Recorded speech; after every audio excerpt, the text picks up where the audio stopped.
Hello and welcome back. I want to go over my final thoughts on this ship here, talk about the pros and cons, my overall opinions on this, my experience. Let's go ahead and get to it. So, the Stinger that has been around in the game for quite some time, I feel like this ship for and it's not specifically this ship's fault, but in terms of heavy fighters that are built single seaters that are strictly just doing the fighting, they're not in the greatest spot at the moment. And with this ship here being the slowest heavy fighter that we have in the game, that definitely does not help whatsoever.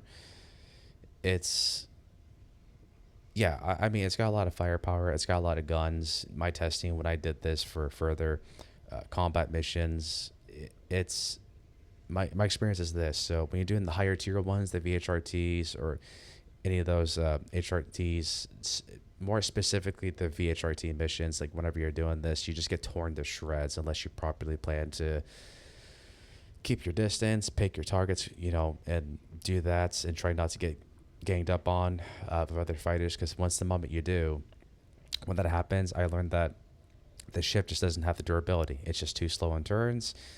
It just dies immediately, like just like that, and you're done.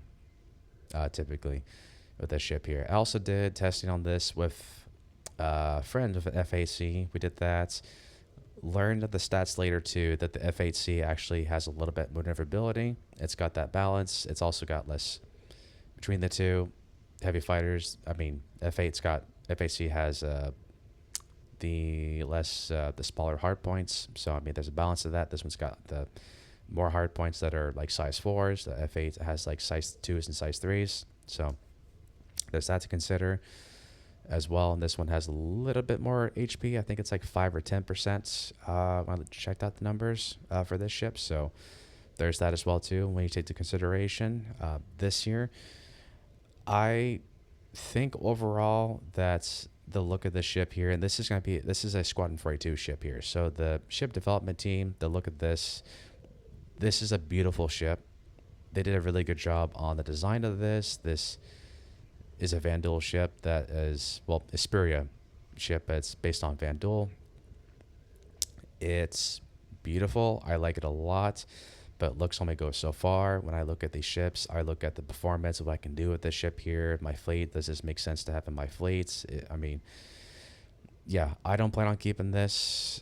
I look of it is great. The feature of this ship, I do not see a lot of people actually keeping this thing, considering all the firepower and every the things that it can do for in terms of heavy fighter. It just it turns way too slow.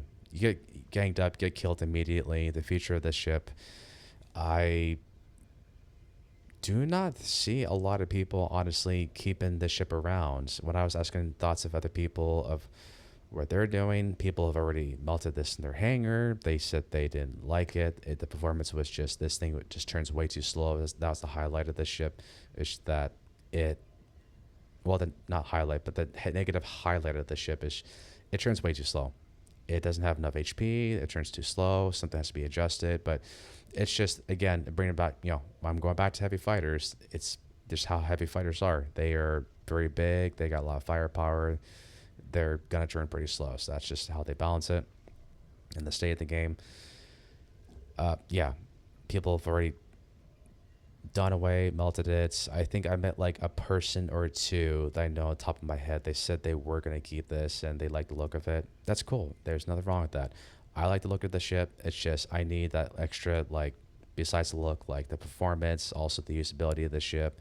And this ship actually, you can't even actually carry this ship too. So when you consider this won't even fit into a Itris hangar, Polaris. I did whole hangar testing. This will not fit in any of them. So you got to keep that in mind. It will take it. It will go on a Kraken one day. So that's coming in the future. So at some point, I think Kraken's actually in white box production. So whenever that comes out, you can put this on the Kraken. But yeah, not not a ship I'm gonna keep personally. It's a shame. I really wanted to, but the damn thing is just way too big. In the current state of the game, and I just don't see a use for it in my fleet at the moment, as is. But yeah, I mean, those are all my thoughts. I had fun of it. So, anyways, yeah. Let me know your comments. I am curious to know your thoughts on the ship as well too. Overall, what you've done to this ship, and yeah, that's all I got for you guys today. So, thanks for tuning in, and I'll catch you on the next one.